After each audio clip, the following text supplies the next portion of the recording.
El banquero le dijo que no tenía nada. Lo dijo con la particular amabilidad que los hombres reservaban para las mujeres que creían demasiado ingenuas para comprender su propia ruina. Inclinado hacia adelante en su silla, con las manos entrelazadas y la voz suave, como si el volumen fuera lo que hiciera que las malas noticias dolieran. Señora Yates, las cuentas de su esposo están vacías. El rancho tiene una deuda pendiente de $300. Me temo que, si no se realiza el pago antes del 1 de marzo, el banco no tendrá más remedio que ejecutar la hipoteca. Ahora Caleb había muerto, una fiebre que se lo llevó en 4 días. Tan rápido que para cuando ella envió a su hijo mayor a buscar al médico, ya no quedaba nada que tratar, y la vida que habían compartido había resultado ser una casa construida sobre arena. «Tiene que haber algo», dijo Elisa. «El ganado, el equipo, el ganado se vendió hace 2 meses», dijo Pittman, y observó la sorpresa reflejada en su rostro. Su esposo liquidó el rebaño en octubre. El dinero se destinó a pagar deudas anteriores. El equipo está hipotecado. El terreno mismo cubre el saldo restante. Elisa lo miró fijamente. El ganado había desaparecido. No lo sabía. Caleb le había dicho que los había trasladado al pasto de invierno en el extremo norte de la propiedad, un terreno que ella nunca visitaba porque bordeaba el arroyo y se convertía en lodazal durante los meses fríos. No tenía motivos para dudar de él. Llevaba 12 años teniendo razones para confiar en él. «Necesito tiempo», dijo. Los niños la esperaban cuando ella llegó al patio. Thomas, de 12 años, tenía el cabello oscuro de ella y los anchos hombros de Caleb, y una expresión que se había vuelto demasiado seria desde el funeral de su padre. Detrás de él estaban Mary, de 10 años, y los gemelos, Samuel y James, de 8 años, que aún no habían comprendido del todo que su padre no iba a regresar. Habían estado preguntando cuándo volvería papá de su viaje, y ni Eliza ni Thomas habían encontrado las palabras para corregirlos. «¿Qué dijo el banquero?», preguntó Thomas. Desde el principio había insistido en saber la verdad. Había permanecido junto a la tumba de su padre con los ojos secos y la mandíbula apretada, y después le había dicho a Eliza que ahora él era el hombre de la casa y que necesitaba saber a qué se enfrentaban. «Hablaremos dentro», dijo Eliza, porque no se atrevía a destrozarle el mundo en el jardín delantero delante de sus hermanos.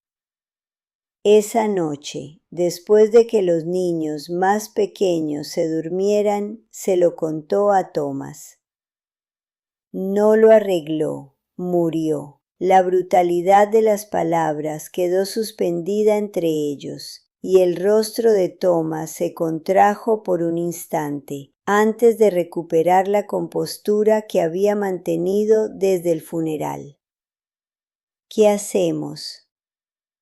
«Aún no lo sé, pero lo averiguaré». A la mañana siguiente empezó haciendo lo que debió haber hecho semanas atrás: recorrer cada rincón del rancho con los ojos por fin abiertos. Empezó por el granero. El taller de Caleb ocupaba la parte trasera, un espacio que siempre había mantenido privado con la posesividad despreocupada de un hombre que necesitaba una habitación solo para él. Elisa había respetado ese límite durante 12 años. Ahora lo derribó con una palanca y una furia que la sorprendió. El taller estaba organizado con una precisión que contrastaba con el caos de sus finanzas. Las herramientas colgaban de perchas en filas ordenadas. La madera estaba apilada contra la pared, clasificada por tipo y tamaño. Un banco de trabajo recorría toda la longitud de la habitación. Su superficie, marcada por años de uso, estaba limpia, y cada cincel y sierra se encontraba en su lugar.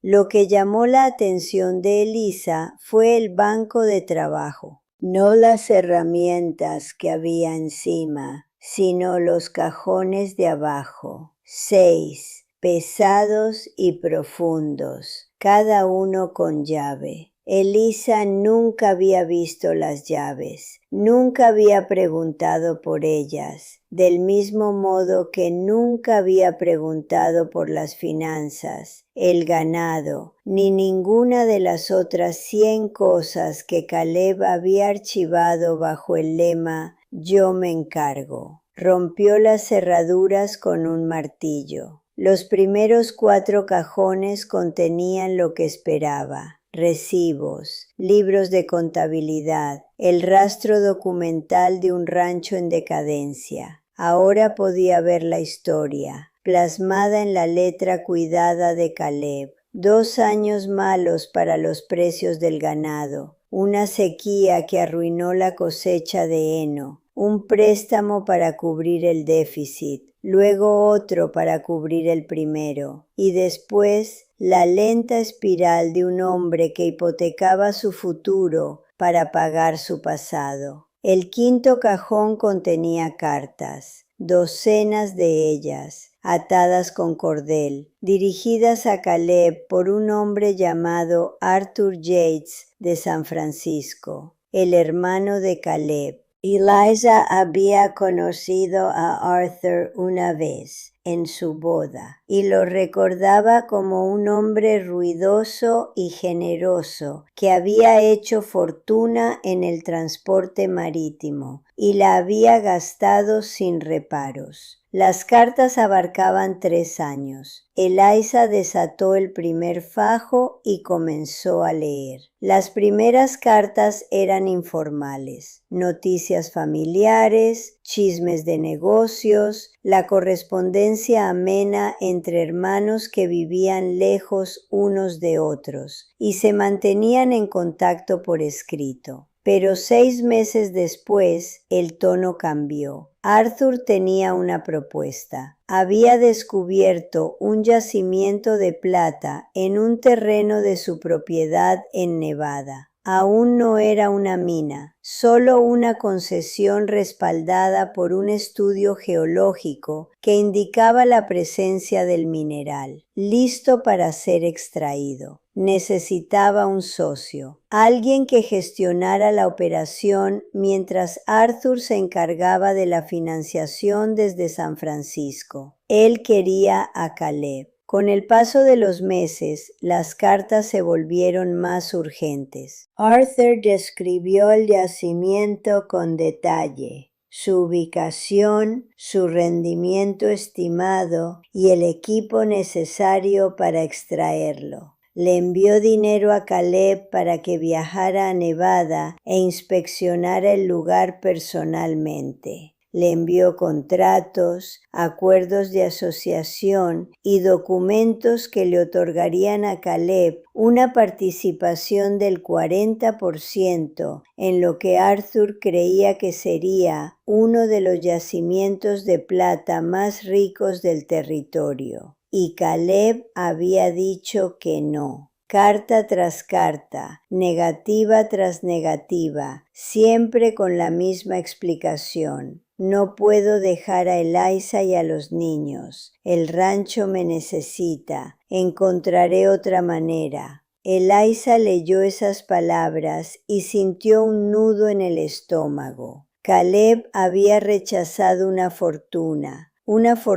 real, documentada y que podría haberle cambiado la vida, porque no quería abandonar a su familia. Mientras el rancho se ahogaba en deudas, el ganado moría y cada día traía una nueva desgracia, él tenía una salida y se había negado a aprovecharla, por ella, por los niños. Hermano, como no vas a venir a buscar la plata, te la envío. Considera esto tu parte de la primera extracción. La mina está produciendo mucho más de lo que jamás imaginamos. Tu participación del 40% vale considerablemente más que lo que hay en esta caja, pero quería que tuvieras algo tangible, algo que pudieras sostener en tus manos y saber que era real. Aún hay más por venir,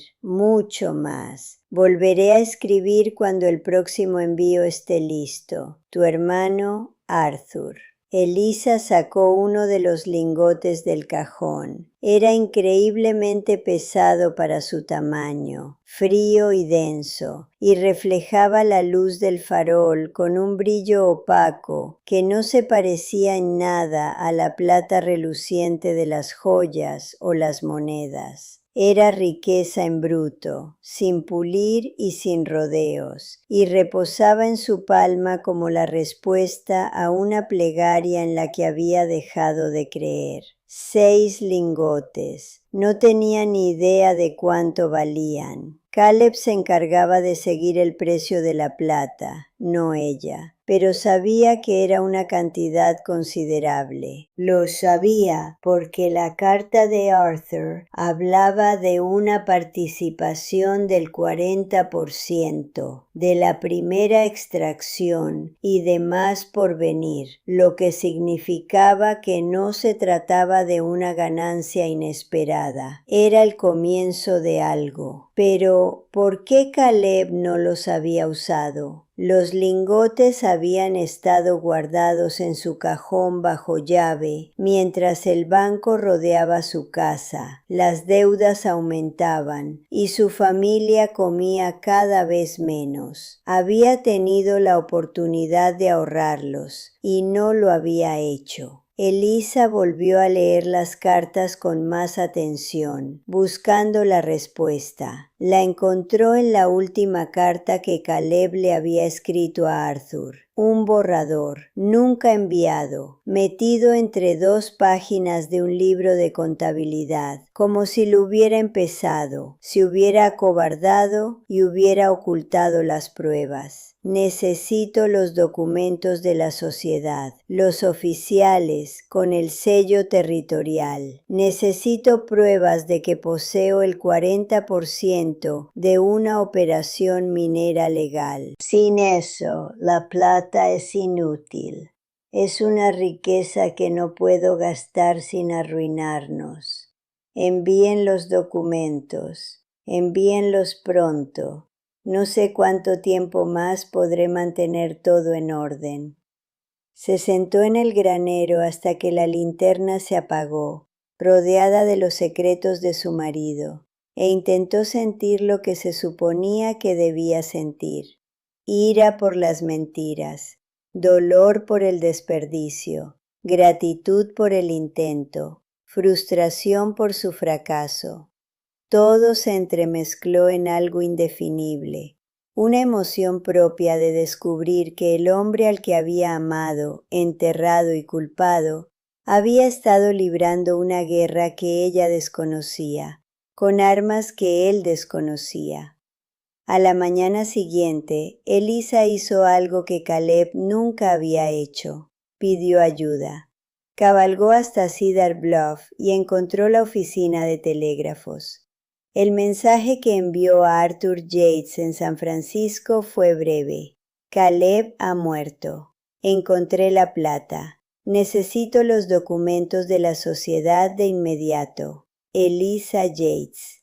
La respuesta llegó 3 días después y lo cambió todo. Arthur no solo envió documentos, vino en persona, llegando al teatro el jueves con un maletín de cuero lleno de papeles legales y el rostro afligido de un hombre que se había enterado de la muerte de su hermano por un telegrama. Era mayor de lo que Eliza recordaba, más corpulento, con el pelo más canoso y el aspecto próspero de un hombre cuyas apuestas habían dado sus frutos. Pero en sus ojos se reflejaba un dolor genuino, y cuando vio a los niños tuvo que apartar la mirada y recomponerse antes de poder hablar. Debería habértelo dicho, dijo Arthur aquella noche, sentado a la mesa de la cocina de Eliza con los documentos de la sociedad extendidos ante ellos. Le rogué que te lo dijera, pero Caleb era, ya sabes cómo era. Todo tenía que estar resuelto, todo tenía que estar bajo control antes de que nadie se enterara. Sé cómo era él, dijo Eliza en voz baja. Arthur le explicó los documentos. La concesión minera era legítima, registrada en la Oficina Territorial de Nevada y respaldada por estudios geológicos e informes de extracción. La participación del 40% de Caleb se había establecido por escrito desde el principio. La mina producía de forma constante y la parte que le correspondía a Caleb de la producción del primer año valía más de $4,000. $4,000. La cifra era tan grande que parecía irreal. Las deudas ascendían a 300. El rancho podía salvarse, reconstruirse, ampliarse, transformarse de la empresa fallida en la que Caleb se estaba ahogando en algo sólido y permanente.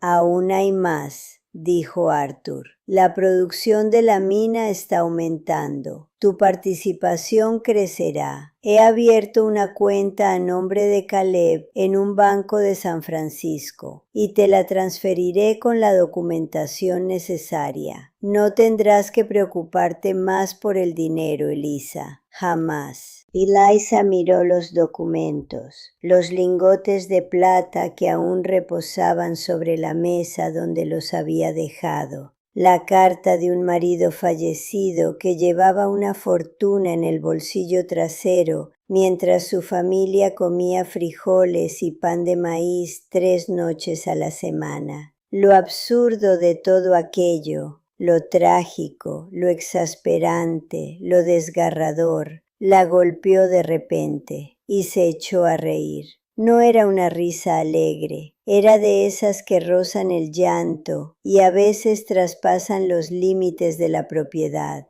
Murió pensando que nos había fallado, dijo Eliza. Murió creyendo que lo había arruinado todo, cuando en realidad tenía suficiente dinero como para salvarnos 10 veces. Simplemente no supo cómo usarlo. El rostro de Arthur se contrajo de dolor. Ese era Caleb. Preferiría ahogarse antes que pedirle a alguien que le lanzara una cuerda. La herencia de mi marido, dijo Eliza. Resulta que sus asuntos eran más complejos de lo que cualquiera de nosotros imaginaba. No dio más detalles. No le debía explicaciones a Harold Pittman. Le debía $300 y ahora no le debía absolutamente nada. La ejecución hipotecaria se canceló, la escritura quedó en regla, y Eliza salió del banco bajo la luz del sol de febrero, sintiendo algo que no había sentido en meses, tierra firme bajo sus pies. Ella usó el dinero con cuidado, no como lo habría hecho Caleb, sino abiertamente, con la ayuda de personas que sabían cosas que ella desconocía. Contrató a un capataz llamado Dale Hutchins, un hombre curtido de unos 50 años, que no se inmutaba cuando una mujer le decía lo que quería que se hiciera. Compró ganado, reparó las cercas, arregló el techo del granero y reemplazó la bomba del pozo. Y les contó todo a los niños, no todo de golpe, no en una sola conversación devastadora, sino gradualmente, a lo largo de semanas, poco a poco, para que pudieran asimilarlo. Les habló de las deudas, de la plata y de la participación en la mina. Les dijo que su padre había cargado con un peso insoportable y que lo había hecho solo porque no conocía otra manera. Les dijo que amar a alguien no significaba que fuera perfecto y que enfadarse con alguien no significaba dejar de amarlo. Thomas fue quien más lo pasó mal. La verdad era más compleja que la historia que se había inventado. Un padre que los había amado desesperadamente les había fallado estrepitosamente y los había salvado por accidente. Todo al mismo tiempo. ¿Por qué no te lo dijo?, preguntó Thomas una noche. Porque tu padre creía que protegernos significaba cargar con todo él solo. Pensaba que pedir ayuda era lo mismo que fracasar.